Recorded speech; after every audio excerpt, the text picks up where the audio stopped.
Salam sehat sejahtera, jumpa lagi di channel Mata Ketiga.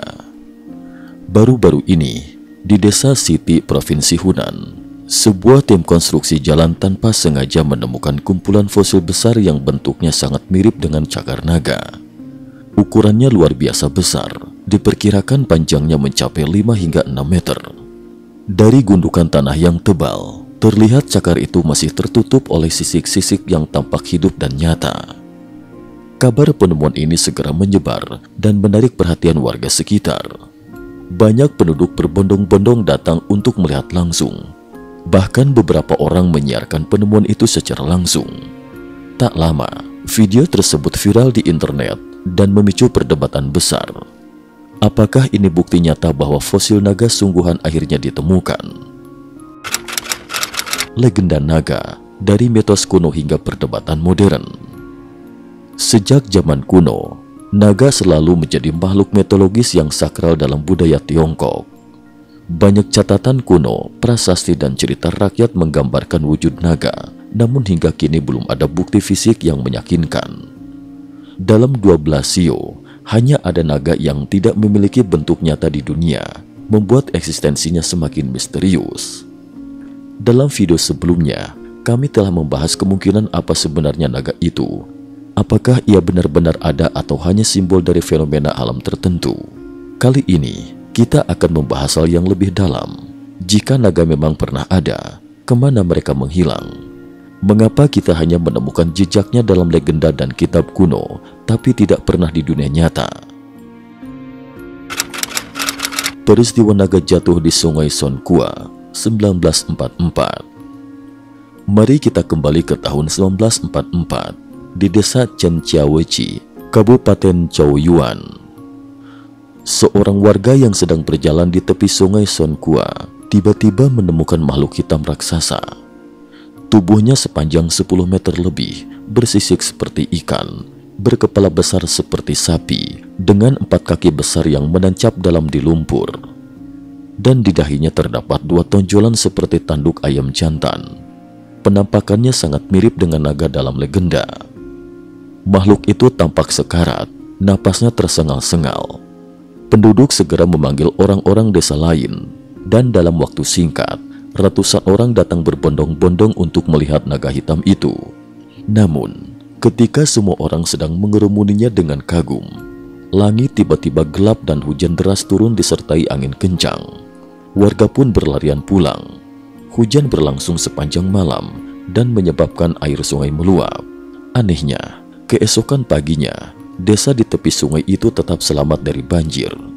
Tapi ketika warga kembali ke lokasi, makhluk itu sudah menghilang. Di tempat yang sama hanya tersisa lekukan besar di tanah dan aroma amis yang kuat. Warga yakin bahwa naga itu telah terbang kembali ke langit saat hujan badai malam itu.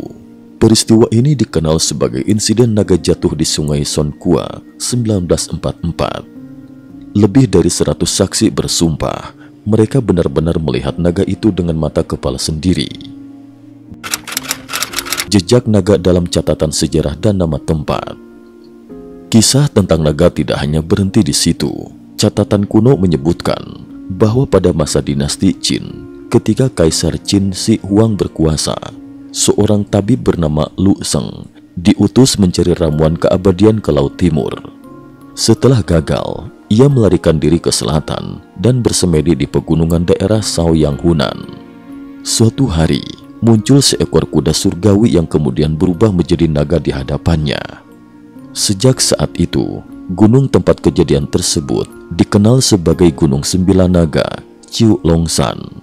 Menariknya, lokasi tempat ditemukannya fosil di awal cerita, Bukit Kepala Naga Long Tauling, hanya berjarak sekitar 30 km dari Kabupaten Lon Kui, yang namanya berarti kembalinya naga. Dalam arsip lokal keluarga Liu di era dinasti Qing, tercatat bahwa wilayah tersebut memang sejak lama disebut tempat kembalinya naga, karena dipercaya pernah menjadi lokasi naga turun atau bersembunyi. Apakah naga pernah ada? Catatan misterius di kitab kuno. Beberapa teks sejarah seperti Sici, catatan sejarah besar, Chuo Chuan, dan Chiu Chou Yaoyu mencatat bahwa pada masa dinasti kuno Xia, terdapat keluarga-keluarga yang disebut penjinak naga yang bertugas memelihara naga untuk kaisar. Salah satunya adalah Tong Fu, seorang ahli yang dipercaya mampu memahami tabiat naga dan berhasil menjinakkannya. Ia bahkan diberi gelar penjinak naga kerajaan. Menurut catatan, naga sangat sulit dipelihara, hanya minum dari mata air suci dan hanya hidup di air murni. Namun dalam kisah lain, seorang tokoh bernama Liu Lei yang bertugas memelihara naga untuk Raja Kongqia dari dinasti Xia, gagal karena salah satu naganya mati dan yang lain kabur.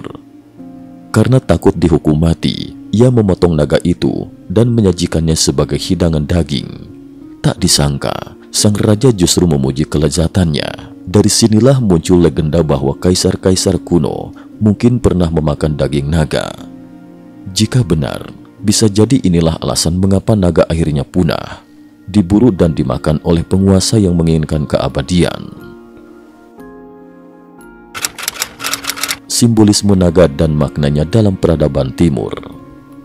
Selama ribuan tahun, naga menjadi simbol kekuasaan, kehormatan, dan keberuntungan bagi bangsa timur. Ia bukan hanya makhluk mitologis, tetapi juga simbol spiritual yang merepresentasikan kekuatan dan identitas budaya. Bahkan hingga kini, banyak keturunan Tionghoa di berbagai belahan dunia menyebut diri mereka sebagai anak naga, simbol kebanggaan terhadap akar budaya mereka. Mantan diplomat Henry Kissinger pernah berkata, yang paling menakutkan dari peradaban timur adalah bahwa ia bukan sekadar sebuah negara, melainkan sebuah peradaban yang menyamar menjadi negara.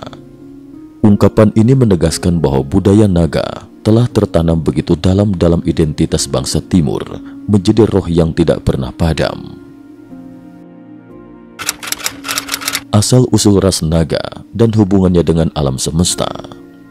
Menurut versi yang lebih esoteris, naga dipercaya berasal dari rasi bintang Draco, Tianlong. Di sana, ribuan tahun lalu, terdapat peradaban makhluk cerdas yang disebut ras naga yang datang ke bumi dalam dimensi lebih tinggi. Dalam beberapa naskah kuno, disebutkan bahwa bumi bukan hanya satu planet, melainkan bagian dari jaringan energi kosmik bernama Great Sun, semacam jaringan kehidupan yang menghubungkan semua planet. Konon, ketika energi di jaringan ini terganggu, bisa menyebabkan bencana besar di seluruh sistem tata surya, seperti kehancuran planet dan pergeseran dimensi. Dari sinilah muncul teori bahwa ras naga adalah penjaga keseimbangan energi alam semesta. Mereka diyakini memiliki berbagai warna dan fungsi. Naga putih, simbol kebangsawanan dan penjaga tatanan. Naga merah dan biru, pelindung dunia manusia, membawa keadilan dan kebijaksanaan. Naga hitam dan hijau, mewakili kekuatan netral antara terang dan gelap. Naga emas, kuning, simbol tertinggi kesucian dan spiritualitas. Warisan spiritual naga dari Taoisme hingga dunia bawah. Dalam tradisi Taoisme, sosok naga biru memiliki makna mendalam. Ajaran Lao Tzu dalam Tao Te Ching bahkan disebut-sebut menyimpan rahasia energi naga, ajaran untuk menghubungkan manusia dengan kekuatan alam semesta.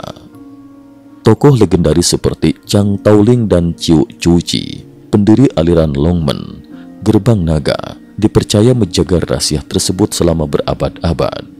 Bahkan catatan kuno seperti perjalanan barat sang guru agung, Chang Chun, yang ditulis murid Chiu Chuji, diyakini menjadi inspirasi bagi kisah klasik perjalanan ke barat, Journey to the West, yang kita kenal sekarang.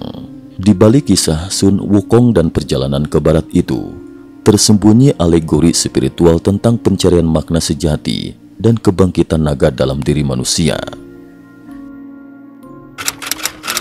Kesimpulan, kebangkitan naga dan masa depan umat manusia. Konon, tahun 2024 disebut sebagai jendela kenaikan, masa penting bagi kebangkitan kesadaran manusia. Jika benar naga adalah simbol kesadaran tinggi, maka kebangkitan naga bukanlah kemunculan makhluk bersisik dari langit, melainkan kebangkitan jiwa dan kesadaran manusia menuju tingkat spiritual yang lebih tinggi, seperti pesan penutup sang narator. Jika kamu suka dengan pembahasan ini, jangan lupa untuk berlangganan, memberi suka dan berbagi. Mari kita terus menjelajahi misteri luar biasa di dunia ini bersama-sama. Cukup sekian dulu, terima kasih atas perhatiannya.